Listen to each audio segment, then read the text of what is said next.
Hello guys, स्वागत है आप सभी का आपके अपने चैनल केमिस्ट्री बाय एडिशन में। आज का हमारा टॉपिक है oxidation number, calculation of oxidation number in complex compounds. ठीक है, जितने भी कॉम्प्लेक्स कंपाउंड्स होते हैं एक्चुअली उनमें हम लोग ऑक्सीडेशन नंबर को कैसे कैलकुलेट करेंगे, आज हम आपको इस वीडियो में सिखाएंगे और उसकी ट्रिक भी बताएंगे कि आप आसानी से काम कैसे कर सकते हैं।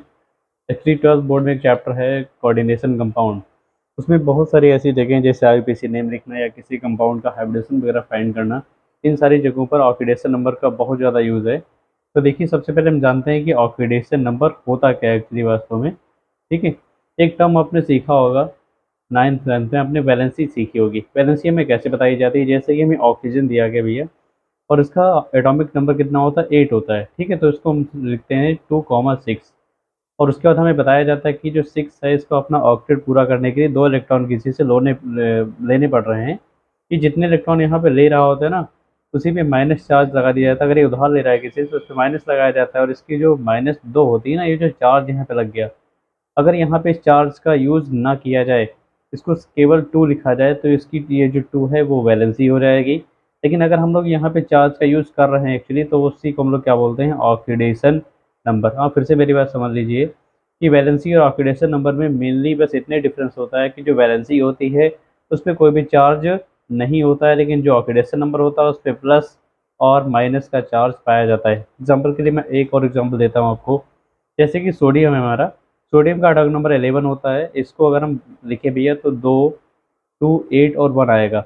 अब देखिए, इसका 2 डबलेट भी कंप्लीट है, ऑक्टेट भी पूरा है। अगर ये एक इलेक्ट्रॉन है, ये इसको 7 इलेक्ट्रॉन लेने पड़ेंगे किसी से, तब इसका ऑक्टेट हो पाएगा, जो कि पॉसिबल नहीं होता है। कोई भी एटम जो होता है वो या तो 4 इलेक्ट्रॉन को ले सकता है या फिर वो 4 इलेक्ट्रॉन को ही डोनेट कर सकता है। तो यानी कि ये 4 इलेक्ट्रॉन लेगा तो इसका 5 हो पाएगा, जिसका ऑक्टेट पूरा नहीं हो सकता। तो यहाँ पर इस कंडीशन में क्या करता है, सोडियम अपना इलेक्ट्रॉन किसी को डोनेट कर देगा। कि जितने इलेक्ट्रॉन डोनेट कर रहा है वही इसकी क्या होती है, वैलेंसी होती है।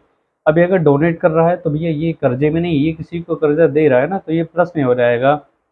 यानी कि जो प्लस हमने लगा दिया ना, इसी को हम लोग क्या बोलेंगे, ऑक्सीडेशन नंबर। ठीक है, और अगर ये प्लस ना लगा होता, सिर्फ हम 1 लिखते, तो इसको हम लोग क्या बोलते हैं, इसको वैलेंसी बोलते हैं। ठीक, मेरे हिसाब से आपको ऑक्सीडेशन नंबर और वैलेंसी दोनों में डिफरेंस समझ आ गया होगा।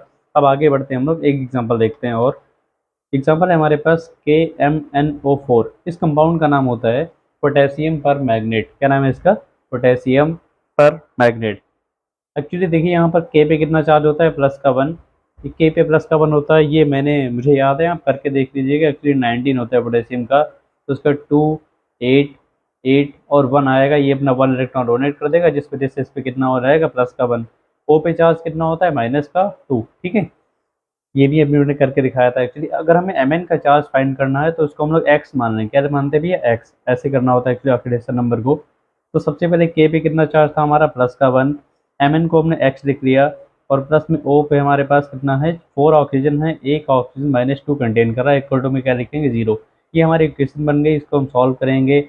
1x +- 8 equal to 0।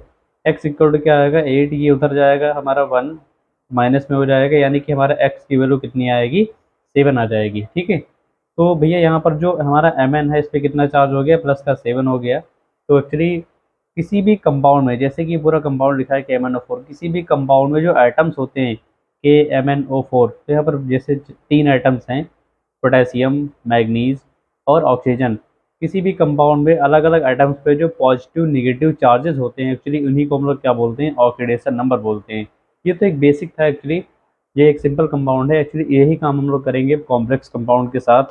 जैसे एक एग्जांपल दिया गया हमारे पास, K4FeCN6। ये एक्चुअली एक कॉम्प्लेक्स कंपाउंड है और हमसे कहा गया हमें इसका क्या फाइंड करना है। यहाँ पर जो हमेशा कॉम्प्लेक्स कंपाउंड में जो ये होता है ना, जिसको हम लोग बोलते हैं सेंट्रल मेटल एटम, हमें इसका ऑक्सीडेशन नंबर फाइंड करना होता है। इसी से पूरा क्वेश्चन सॉल्व होता है, सब कुछ इसी से होता है। तो इसको हम कैसे करेंगे, सबसे पहला तरीका हम लोग जानते हैं, के पे कितना चार्ज होता है, +1 होता है, तो हम पे +1 लिखते हैं। जो के हमारे पास 4 हैं, तो 4 इंटू +1 हो जाएगा। और प्लस में हमने Fe को क्या मानना होता है, जिसका फाइंड करना होता है उसे x लिख लेते हैं, तो हम इसको x लिखेंगे। प्लस Cn पे चार्ज कितना होता है, एक्चुअली Cn -1 कंटेन करता है। ये देखिए, कुछ चीज़ें आपको याद करनी पड़ेंगी, जैसे Cn का -1, OH का -1, C2O4 ऑक्सीडेट का -2 होता है। मैं पूरी कोशिश करूंगा इस वीडियो में मैं इतने एग्जांपल कर दूं कि शायद आपको सबके चार्ज पता चल जाएं। ठीक, बाकी आप थोड़े बहुत चार्ज याद कर लीजिएगा। देखिए अब हमारे पास सी एन का चार्ज -1 है, सी एन हमारे पास 6 है, तो यहाँ पे 6 लिखेंगे, -1 इक्वल टू क्या आएगा 0। अब देखिए 4, ये 4 आ गया, प्लस में x आएगा, प्लस माइनस -6 इक्वल टू 0। अब x इक्वल टू क्या हो जाएगा 6, ये 4 माइनस का हो जाएगा, यानी कि x की वैल्यू कितनी आ रहा है कि हमारी 2। यानी कि यहाँ पर हमें इस कंपाउंड में जो Fe दिया गया ये कितना चार्ज कंटेन करेगा, +2। इसका ऑक्सीडेशन नंबर कितना है हमारा, +2 आ रहा है। तो आप समझ सकते हैं किसी भी कॉम्प्लेक्स कंपाउंड में अगर हमें चार्ज निकालना हो तो किसका निकालना होता है, सेंट्रल मेटल एटम का, और जिसका चार्ज निकालना होता है उसको हम लोग क्या मानते हैं, उसको x मान लेते हैं। एक एग्जांपल और देखते हैं हम लोग। जैसे हमें एग्जांपल दिया गया K2NiCN का होल 4, ये कॉम्प्लेक्स हमें दिया गया है, ठीक है। अब देखिए यहाँ पर फिर से वही काम करना है, हमें Ni को x लिख लेंगे हम लोग। K हमारे पास 2 है, 2 इंटू +1, प्लस में क्या आएगा x आएगा, फिर +4 -1 इक्वल टू क्या आएगा 0। ये इक्वेशन आप जरूर बना लीजिएगा। वैसे डायरेक्ट कैसे सॉल्व करना है ये भी मैं आपको इस वीडियो में जरूर सिखाऊंगा। 2 + x प्लस में 4 और -1 है, यानी कि माइनस का 4 हो जाएगा इक्वल टू 0। इसको प्लस को हटा देते हैं यहाँ से। अब x इक्वल टू कितना हो जाएगा 4 - 2, यानी कि x की वैल्यू हमारी कितनी आ गई, 2 आ गई। इस कंपाउंड में ये जो हमारे सामने लिखा हुआ है एक्चुअली इसका चार्ज कितना आ गया हमारा, निकल का +2 आ गया, ठीक। अब एक एग्जांपल और देखते हैं। जैसे हम लोग, हमें दिया गया है MnH2O का होल 6 और बॉक्स बंद करके ऊपर 2+ लगा दिया गया। यहाँ पर हमें Mn का चार्ज पता लगाना है एक्चुअली। देखिए जब कभी भी किसी कॉम्प्लेक्स में इधर और इधर कुछ भी ना लिखा हो, ऊपर जो चार्ज लिखा हो ना, तो उस वक्त हम लोग क्या करते हैं एक्चुअली, यहाँ पर जो Mn है, मैग्नीज Mn जो होता है वो कैसा कंपाउंड है, ये एक डी ब्लॉक का एलिमेंट है, सॉरी डी, हाँ सही बात, डी ब्लॉक का एलिमेंट है ये। H2O का चार्ज कितना होता है एक्चुअली हम जानते हैं, जो H2O होता है वो न्यूट्रल होता है। क्या होता है, न्यूट्रल। और H2O जो है वो 0 चार्ज, इसका ऑक्सीडेशन नंबर कितना होता है, 0 होता है, ठीक है। 0 क्यों होता है आप देख लीजिएगा। H2O, H पर एक प्लस, यानी कि 2H हो गया, तो हमारे पास कितना प्लस हो जाएगा, 2 प्लस हो गया। O पे एक माइनस होता है, यानी कि -2, सॉरी O पे 2 माइनस होता है। अब देखिए प्लस माइनस कैंसिल आउट हो गए, हमारा आंसर कितना आएगा 0। इसी वजह से H2O कितना चार्ज कंटेन करता है, 0 चार्ज कंटेन करता है।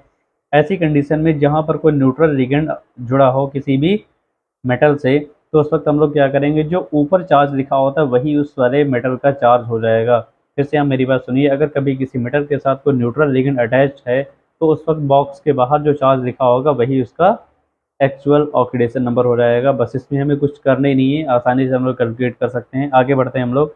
जैसे कि हमें एग्जाम्पल दिया गया NiCO4। अब यहाँ पर भी देखिए आप एक्चुअली यहाँ पर जो निकिल है ना, इसके साथ में एक CO जुड़ा हुआ है। CO का नाम होता है कार्बोनिल। क्या बोलते हैं हम लोग CO को, कार्बोनिल। और ये भी नेचर में कैसा होता है, न्यूट्रल होता है, यानी कि इस पर कोई भी चार्ज नहीं होता है, 0 होता है ये। तो हम लोग बोल सकते हैं यहाँ पर जो निकिल का चार्ज होगा वो कितना हो जाएगा, वो 0 हो जाएगा, ठीक है। तो आपको बिल्कुल कंफ्यूज नहीं होना है। कुछ न्यूट्रल कंपाउंड भी होते हैं एक्चुअली कोऑर्डिनेशन कंपाउंड में या कॉम्प्लेक्स कंपाउंड में, तो अगर 0 चार्ज भी आता है तो आप बिल्कुल भी हैरान नहीं होगा कि 0 कैसे आ गया, 0 भी आ सकता है, पॉसिबिलिटी होती है। आगे बढ़ते हैं हम लोग। एक एग्जांपल हमें दिया गया K3, फिर हमें यहाँ पे लिखा गया AlC2O4 का होल थ्राइस, इस बॉक्स को बंद कर दिया। हमें यहाँ पर एल्युमिनियम का चार्ज फाइंड करना है, ठीक है। अब देखिए K पे कितना चार्ज होता है एक्चुअली, +1, तो हमने यहाँ पर +1 लिखा, और ये 3 है तो 3 लिख दिया यहाँ पर पहले, ठीक है। प्लस में Al को हम लोग x लिखेंगे। C2O4 में, यानी कि मैंने अभी बताया था आपको कि ऑक्सीलेट -2 चार्ज कंटेन करता है, तो यहाँ पर 3 इंटू -2 हो जाएगा।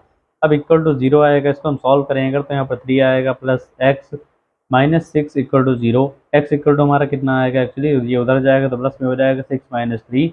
x इक्वल टू कितना आएगा हमारे पास, 3 चार्ज आ गया। यानी कि इस कंपाउंड में एल्युमिनियम पे कितना चार्ज होगा, +3। अब आप बोल सकते हैं, वैसे आपने पढ़ा भी होगा कि एल्युमिनियम जो होता है ना, मेनली उसकी एक ही वैलेंसी होती है, वो वेरिएबल वैलेंसी शो नहीं करता, उस पर +3 चार्ज हमेशा होता है। तो आप ये चाहें तो वैसे भी लिख सकते हैं, लेकिन अगर आपको कंफर्म नहीं है, कन्फ्यूजन कुछ लग रहा है आपको, तो आप उसको सॉल्व करके देख लीजिए, 3 ही आएगा इसका चार्ज, ये कंफर्म होता है, ठीक है। आगे बढ़ते हैं हम लोग। एक दूसरा कंपाउंड देखते हैं। जैसे कि हमें कंपाउंड दिया जा रहा है CuNH3 का होल 4, CuNH3 का होल 4, और ब्रैकेट के बाहर लिख दिया गया हमारा SO4, ठीक है।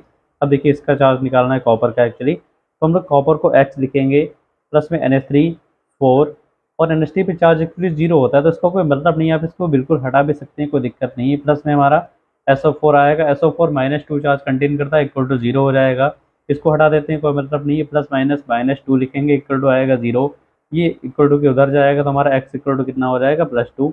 यानी कि यहाँ पर जो कॉपर पे चार्ज है कितना हो जाएगा, वो प्लस का 2 हो जाएगा। ठीक है, तो ये एक्चुअली एक ऐसा कंपाउंड है। और किसी भी कंपाउंड को कैटायनिक है एनायनिक है वो कैसे पता लगाते हैं, अगर कभी इस ब्रैकेट जो बंद आपको दिख रहा है ना, एक्चुअली इसके इधर राइट साइड में कोई भी चीज़ लिखी होगी, यानी कि अगर बाहर वाले पे माइनस का चार्ज है तो अंदर कंफर्म जो हमारा कॉम्प्लेक्स होगा वो कैटायनिक होगा, और अगर बाहर वाला पार्ट कैटायनिक है तो हमारा कॉम्प्लेक्स कंफर्म क्या होगा, एनायनिक होगा। आपको बिल्कुल कंफ्यूज नहीं होना है। ठीक है, तो आगे बढ़ते हैं हम लोग। जैसे कि एक एग्जाम्पल हमें और दिया जा रहा है, CO NH3 का होल 5 CO NH3 का होल 5 CO3, और ब्रैकेट के बाहर लिख दिया गया Cl। हमें इसका क्या निकालना है, ऑक्सीडेशन नंबर फाइंड करना है एक्चुअली कोबाल्ट का। तो पहले CO को हम लोग X लिखेंगे, प्लस NH3 का 0 होता है तो मैं नहीं लिखूंगा यहाँ पर इसको। कार्बोनेट CO3 जो होता है वो कार्बोनेट आयन होता है, एक्चुअली कार्बोनेट आयन पे माइनस का 2 चार्ज होता है, तो यहाँ पर लिखेंगे हम लोग -2। फिर आएगा हमारे पास प्लस में Cl का -1 होता है, इसको लिख दो इक्वल टू 0। अब देखिए x -2 -1 इक्वल टू कितना हो जाएगा, 0। इसको करेंगे तो माइनस का 3 हो जाएगा इक्वल टू, ये इक्वल टू के बाहर जाएगा तो प्लस का 3 हो जाएगा। यानी कि इस कंपाउंड में यहाँ पर जो कोबाल्ट है हमारा, ये इस पर कितना चार्ज आएगा, प्लस का 3 चार्ज आएगा। तो मेरे हिसाब से ऑक्सीडेशन नंबर निकालने में आपको कोई दिक्कत नहीं हुई होगी। अब हम आगे बढ़ते हैं। एक्चुअली ये डायरेक्ट कैसे करेंगे, एग्जाम में हमारे पास शायद इतना समय ना हो, हमें जल्दी ऑक्सीडेशन नंबर फाइंड करना हो तो हम क्या करेंगे। देखिए सबसे पहले हम लोग आसान वाले एग्जाम्पल से बढ़ते हैं आगे। K3FeCN का होल 6, ये एक्चुअली में दिया गया है। ठीक है, हमें इसका ऑक्सीडेशन नंबर निकालना है, बहुत कम समय में जल्दी निकालना। तो क्या करेंगे, देखिए K पे 1 प्लस होता है, यहाँ पर 3 के हैं तो हमारे पास प्लस कितने हो जाएंगे, 3 प्लस होंगे। CN पे 1 माइनस होता है, ये मैंने पहले ही बताया आपको, तो यहाँ पर 6 CN है यानी कि माइनस का 6 हो जाएगा। अब देखिए इन दोनों चार्ज को बैलेंस करने के लिए कितने प्लस और चाहिए थे, हमें 3 प्लस चाहिए थे, यानी कि इसका ऑक्सीडेशन नंबर कितना हो जाएगा, Fe का प्लस का 3 हो जाएगा। तो आप ये तरीका भी अप्लाई कर सकते हैं। और आप देख लीजिए उसी तरीके से एक एग्जाम्पल है हमारा K4FeCN का होल 6। ठीक है, अब आप इसमें देखिए यहाँ पर K4 है यानी कि प्लस का 4 हो जाएगा, CN 6 है यानी कि माइनस का 6 हो जाएगा। अब देखिए यहाँ पर प्लस और कितने होने चाहिए कि कंपाउंड हमारा पूरा बैलेंस हो जाए, प्लस का 2, यानी कि यहाँ पर Fe का चार्ज कितना हो जाएगा, प्लस का 2 हो जाएगा। और आपको दिखाते हैं CO, जैसे हमें एग्जाम्पल दिया गया CONH3 का होल 4, और ब्रैकेट के बाहर लिख दिया गया यहाँ पर SO4।